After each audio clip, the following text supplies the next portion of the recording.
মৰমৰ ছাত্ৰ ছাত্ৰীসকল তোমালোক সকলোকে আমাৰ এই চেনেলটোলৈ পুনৰবাৰ স্বাগতম জনাইছোঁ। আজিৰ এই ভিডিঅ'ত আমি শিকিম যে কাল কাক বোলে, কাল কেই প্ৰকাৰ আৰু কি কি।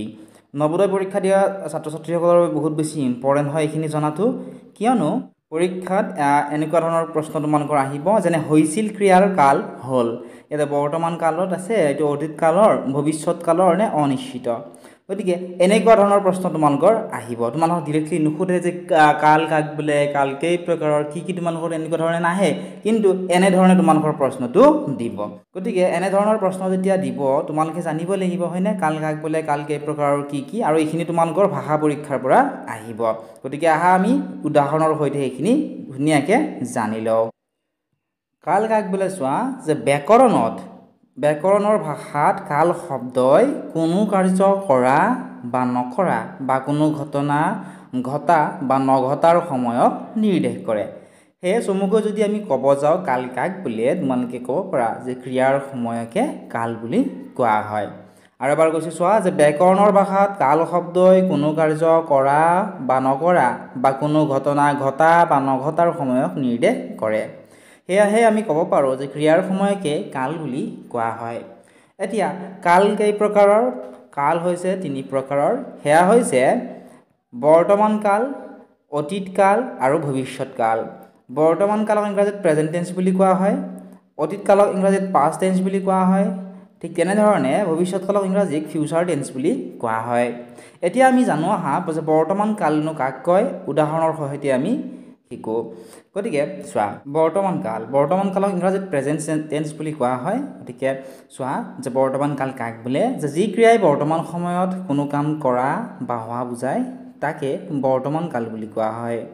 উদাহৰণ চোৱা, উদাহৰণ দিছিলে ধ্ৰুৱই ভাত খাই আছে আৰু বিক্ৰম স্কুললৈ গৈ আছে, হয়নে?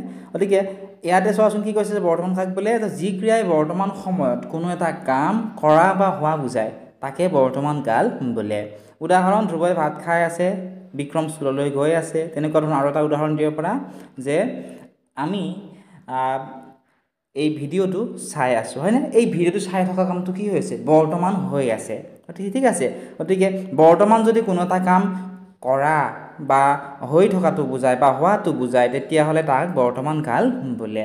যেনে এতিয়া আমি কি পঢ়ি আছোঁ যে কাল কাক বোলে আমি শিকি আছোঁ বা আমি পঢ়ি আছোঁ, হয়নে? এই শিকা কামটো বা পঢ়া কামটো কি হৈ আছে, বৰ্তমানে হৈ আছে।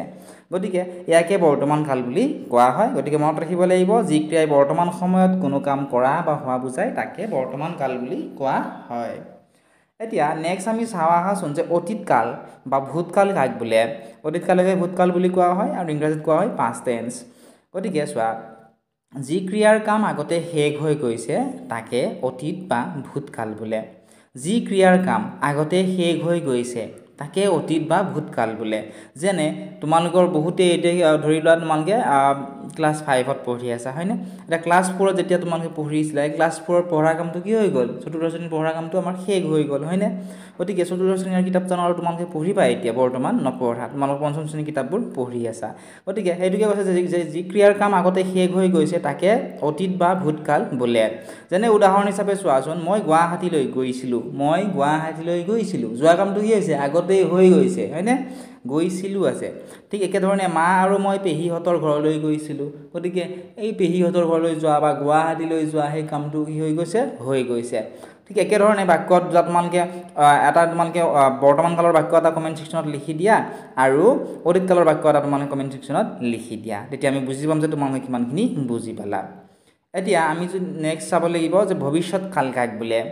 চোৱা যি ক্ৰিয়াৰ কাৰ্য ভৱিষ্যতে বা আগলৈ কৰা হ'ব তাকে ভৱিষ্যৎ কাল বোলে। উদাহৰণ অহাকালি আমি মামাহঁতৰ ঘৰলৈ যাম। কি কৈছে চোৱা, ভৱিষ্যৎ কাল কাক বোলে যে যি ক্ৰিয়াৰ কাৰ্য ভৱিষ্যতে বা আগলৈ কৰা হ'ব তাকেই ভৱিষ্যৎ কাল বোলে। যেনে উদাহৰণ হিচাপে তোমালোকে আৰু এটা উদাহৰণ কি দিব পাৰা, যেনে আমি এই বছৰ নৱোদয়ৰ পৰীক্ষা দিম, ঠিক আছে? নৱোদয়ৰ পৰীক্ষা বৰ্তমানলৈকে তোমালোকে দিয়াই নাই, হয়নে? দিবাহে। গতিকে এইটো কাৰ্য কেতিয়া হ'ব, ভৱিষ্যতে হ'ব। গতিকে এইটো ইয়াতে ভৱিষ্যৎ কাল বুলি কোৱা হয়। ঠিক তেনেকুৱা ধৰণে আৰু এটা উদাহৰণ আমি বুজিবলৈ চেষ্টা কৰোঁ আহাচোন।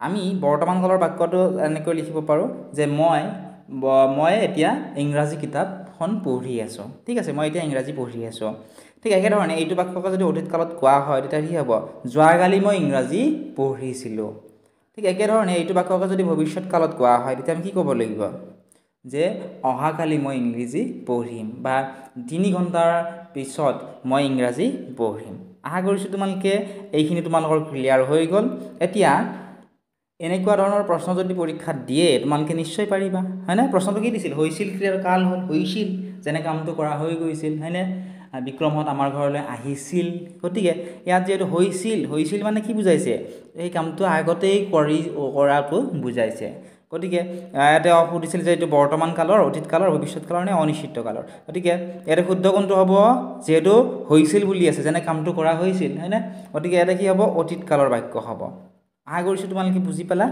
এনেকুৱা ধৰণৰ প্ৰশ্ন তোমালোকৰ পৰীক্ষাত আহিব যদি তোমালোকে এই ভিডিঅ চাই ভাল পাইছা তোমালোকে আমাৰ অনলাইন ক্লাছৰ বিষয়ে তোমাৰ বন্ধু বান্ধৱীসকলকো জনাবলৈ নাপাহৰিবা যাতে তেওঁলোকে উপকৃত হয় আৰু তোমালোকৰ যদি কিবা ডাউট থাকে তোমালোকৰ লগত নিশ্চয় আমাৰ হোৱাটছআপ নম্বৰ আছে যদি নাই তোমালোকে লিখি লোৱা 99541 74571 এই নাম্বাৰটো তোমালোকে কিবা বুজি নোপোৱা থাকিলে আমাক হোৱাটছআপত সুধিব পাৰিবা